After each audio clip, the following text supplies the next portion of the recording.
applicants have been women. That might sound like a small number, but it's actually twice the percentage of female firefighters.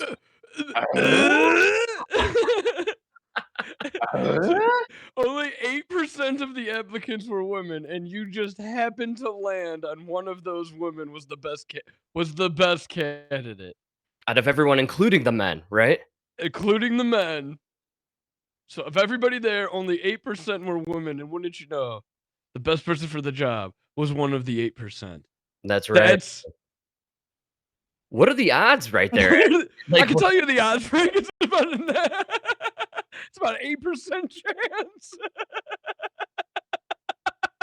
I'm glad you asked. I'm no mathematician, Mike, but those are funny looking odds, man. For those that don't understand what I'm saying, there was about a 92% chance you'd land on a man. Okay, all right. I'll go with you on this one. Right, we'll give you the one. Yeah, that you're hitting the bullseye, basically, right? That's kind of what you got going on here. So this is a good clip. We're gonna really learn a lot today about not why the fires happened, but why the response wasn't necessarily what people were hoping for. That was the catastrophe. Yes, yeah, and I mean, isn't it always, Mike? Like, isn't the reaction or the lack thereof, or the inefficiency to react usually our problem? That's why you can't depend on government. And I love how they're not even really like covering it in the news. The hurricane hits, and for like the first 6 hours of devastation, all you see on the news in Florida is the fucking devastation until Ron DeSantis sends in his army of electricians, and you know what I mean? Yes. And then all the news agencies pull out of Florida. You don't hear another thing. It's crazy. But here, actual disastrous response. Right. And I mean, dude, Dave Muir, he was there with the clothespin on his back, making his body look nice. Firefighters, yeah, like he was there though within seconds, man. Did he even make it to North Carolina after the hurricane? I couldn't find it on a map. He tried. That's right, too. Couldn't find it. All right, so this is a really good clip. I promise you, it's not too long, but they're gonna give us a glimpse into, how they're really transforming the LAP fire department here. Every day, the LAFD is called upon to respond to crises, and today it is taking a step to resolve one of its own. The department's first ever Diversity, Equity, and Inclusion Bureau will launch in January, 1 year since it. Like, just look how just look how small that woman is compared to the men. You know what I mean? I'm sorry, but if I'm burning alive, I don't want that lady trying to drag me out the building. I want one of those guys who could just throw me over their shoulder and run out the building.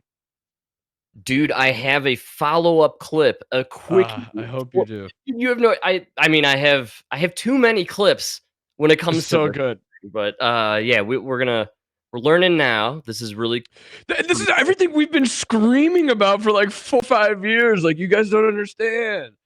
You know what I mean? I just want the best pilot. I just want the best fire chief. You know what I mean? I don't care. I don't want DEI in certain occupations, right?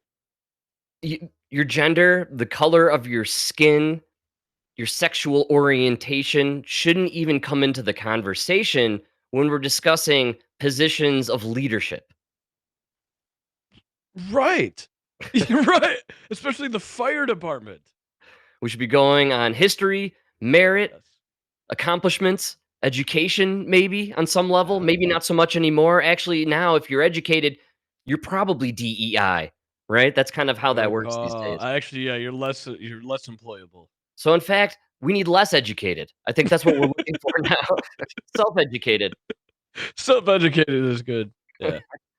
All right, here we go. Its first ever female fire chief, Kristen Crowley, was appointed. So by creating this new bureau, our Diversity, Equity, and Inclusion Bureau. She was fired yesterday, by the way, for anyone who hasn't followed the news. Now we actually have the staff to do the work when it comes to doing a deep dive in regard to how we do business, how we take care of one another in the fire stations and in our work environment. The plan is to do so by adding training and enforcing accountability. Calls for accountability have echoed for years. In 2021, women's advocacy groups, including one representing female firefighters, pushed for changes at the highest level, saying a system within the department exposes them to abuse, bullying, and a culture of intimidation and retaliation. Thank God we have accountability now, Mike. Thank God. Can't put out fires, but we got accountability. Yeah, we're accounted for. And honestly, she shouldn't get fired because she did her job. They didn't hire her to be the biggest, strongest, toughest fireman and to raise some big tough firemen. You know what I mean? No, they brought her in to make a softer fire department that's more inclusive. That's right. Promotes a better environment, right? And that's exactly what these guys are doing. This is what you get. Can they put out fires? No, but everybody's included. Right? To be totally fair, they weren't in charge of making sure the reservoir in Palisades was filled.